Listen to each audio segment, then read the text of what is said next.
नमस्कार, भारत जन संदेश न्यूज़ 26 में आपका स्वागत है। खबर उत्तराखंड के काशीपुर से है, जहां कांग्रेस पार्टी के पदाधिकारियों व कार्यकर्ताओं ने महानगर अध्यक्ष अलका पाल के नेतृत्व में बाजपुर रोड स्थित मोटेश्वर महादेव मंदिर के पास एक दिन का मौन व्रत उपवास रखा। यह मौन व्रत उपवास प्रयागराज में ज्योतिर्मठ पीठ के जगत गुरु शंकराचार्य अभिमुक्तेश्वरानंद सरस्वती जी और उनके सहयोगी साधु संतों पर किए गए अपमान के खिलाफ किया गया।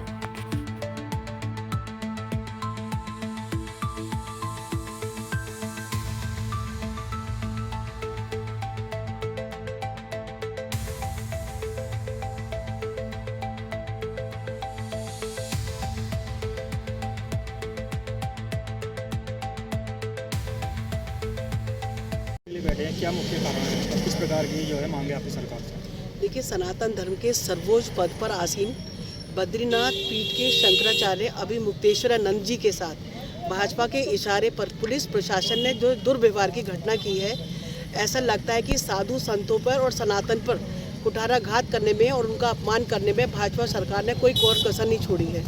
एक और तो भाजपा सरकार धर्म का आधार बना करके, धर्म का सहारा लेकर के इस देश में राजनीति करती है। कभी देश के प्रधानमंत्री जी कहते हैं कि मुझे माँ गंगा ने बुलाया है। दिल्ली में जब इनकी सरकार बनती है तो ये कहते हैं कि 1 साल के अंदर माँ यमुना साफ हो जाएंगी। कोविड का जब कार्यकाल आया तो हज़ारों की संख्या में गायों को उसमें बहाया गया और कितनी ही डेड बॉडियों को माँ गंगा में डाल करके इन लोगों ने माँ गंगा को भी अपमानित करने का काम किया। जिस तरीके से साधु संतों के ऊपर आज वो सड़कों पे हैं न्याय के लिए, उनको इतना अपमानित किया गया है। अभी तक तो देश का किसान, खिलाड़ी, महिलाएं और युवा सड़कों पे थे, लेकिन आज साधु संत भी सड़कों पे खड़े हैं भाजपा के खिलाफ, भाजपा के विरोध में।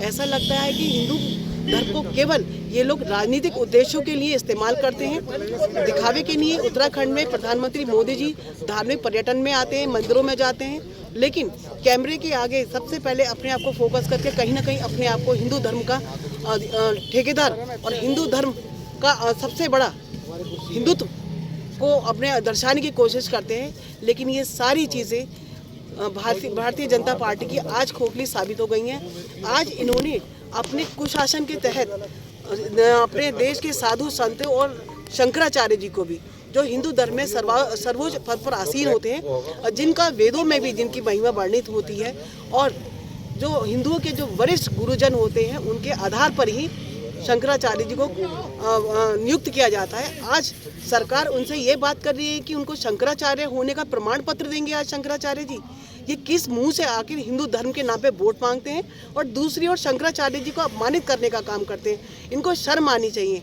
आज शंकराचार्य जी अभिमुक्तेश्वरानंद जी के खिलाफ जो इन लोगों ने उनको अपमानित किया है, उसके खिलाफ हमने महानगर कांग्रेस कमेटी काशीपुर की ओर से हमने मौन उपवास यहाँ रखा हुआ है और हम लोग इस रूप में अपना विरोध प्रदर्शन जाहिर करते हैं। और किसी भी तरीके से इस देश के किसानों का, महिलाओं का, युवाओं का और इस देश के साधु संतों का और सनातन का अपमान करने वाले का विरोध हम लोग करते रहेंगे।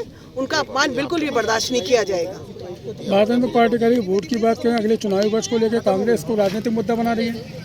देखिए, कांग्रेस ने कभी भी धर्म को राजनीतिक मुद्दा नहीं बनाया। ये तो पूरा देश जानता है कि धर्म का सहारा लेकर राजनीति कौन करता है। भारतीय जनता पार्टी के पास सिर्फ धर्म के आधार पे राजनीति करने के अलावा कोई मुद्दे ही नहीं है। आज जनता जिस तरीके से परेशान है, सड़कों पर है, आज आपके सामने हम लोग भी तो बैठे हैं यहाँ पर, हम लोग भी आज सड़क पर बैठ कर के धरना प्रदर्शन कर रहे हैं। ये भाजपा की वास्तविकता है। आज कलाई खुल गई है। साधु संत भी अपने आप को आज भाजपा की सरकार में, कुशासन में अपने आप को अपमानित महसूस कर रहे हैं। जनता सब कुछ देख रही है, सब कुछ समझ रही है। कल स्वामी अवतार स्वामी ने अपनी जान के खतरा बताते हुए जो है सुरक्षा व्यवस्था को बढ़ाने की मांग की, क्या कहें? देखिए, अभी मुक्तेश्वरानंद जी पर ये प्रहार क्यों किए जा रहे हैं? क्योंकि राम मंदिर का जब निर्माण हुआ, उन्होंने बिल्कुल सत्यता जो वेदों में कहा गया है, जो हमारे सनातन में कहा गया है, इन्होंने अपूर्ण मंदिर का निर्माण किया। गलत समय का उन्होंने चुनाव किया। उन्होंने लगातार अपनी बात को बहुत स्पष्टता से और बहुत निडरता से रखा है।